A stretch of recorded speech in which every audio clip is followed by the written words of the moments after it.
Oúnjẹ tí mọ́mì ṣe yẹn máa bá yín ṣe dòdò sí, ok? Tẹ́ máa lè jẹ. Ẹ̀yin mélòó lẹ máa jẹ? Ẹ̀yin mẹ́ta. Kí ló tó fi jẹ́ ẹ̀yin mẹ́ta? Ẹ fẹ́ kí ìyá yín jẹ ń bẹ́?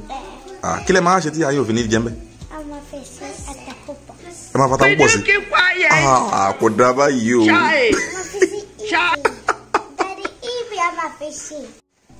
Ṣùgbọ́n ìyá wa ló sọ, o sọ mọ́mì. Kí ló tó fi sọ ìyá wa tó fi sọ mọ́mì?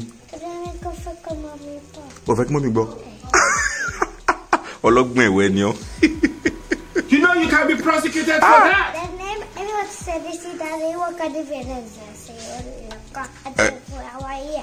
O ti ṣe dáadáa nísìnyí ní fíránṣẹ́ sí olùkọ́ àtàwọn èèyàn.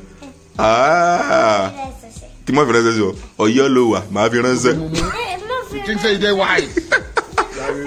Àṣírí rẹ̀ ti tú síbi lọ́wọ́, màá fi ránṣẹ́.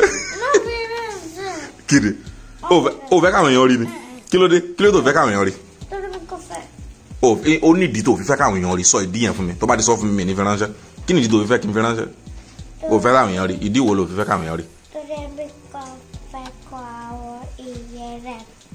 O fẹ́ káwọn èèyàn rẹ́rìn. Ṣùgbọ́n báwọn èèyàn ṣe ń rẹ́rìn, bó ṣe ń pa àwọn èèyàn lẹ́rìn yẹn inú wọn ń dùn. Òun jẹ́ kí inú àwọn èèyàn máa dùn ni. So ti yẹ nísìn, àsìkò táwọn èèyàn ṣe kólé ó gbélé kò sẹ́nìkan tí ń jáde torí àrùn. Kí ló táwọn èèyàn fi jẹ́ lọ́ta? Kí ló táwọn èèyàn fi lè jáde? Torí kíni? Mi gbọ́? Torí kíni? Torí kòkòrò kòrónà. Òsè wọ́n dẹ̀ mọ̀ pé torí kòkòrò kòrónà làwọn èèyàn fi lè jáde. Ṣùgbọ́n nísìn gbogbo àwọn fídíò tẹ máa ń ṣe síta, inú àwọn èèyàn máa ń dùn, wọ́n máa ń rẹ́rìn, wọ́n sì máa ń ṣàdúrà fún yín. Ó ti yẹ nísìn, ok? Jẹ́ àfi ránṣẹ́ sí wọn sódì gbọ́, ok? Olójú kí o kí o. Wàhálà rẹ̀ pọ̀, agídí ẹ̀ pọ̀, ó lágídí bí ìyá rẹ̀ ní ó dàbọ̀. Má fi sí o, má fi sí o, má fi sí oúnjẹ mi o.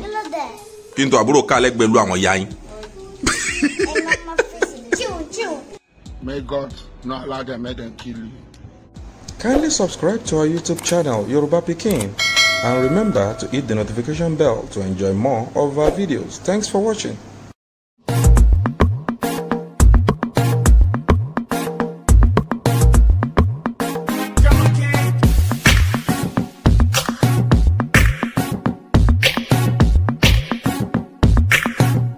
Ọmọ Yorùbá lèmi o.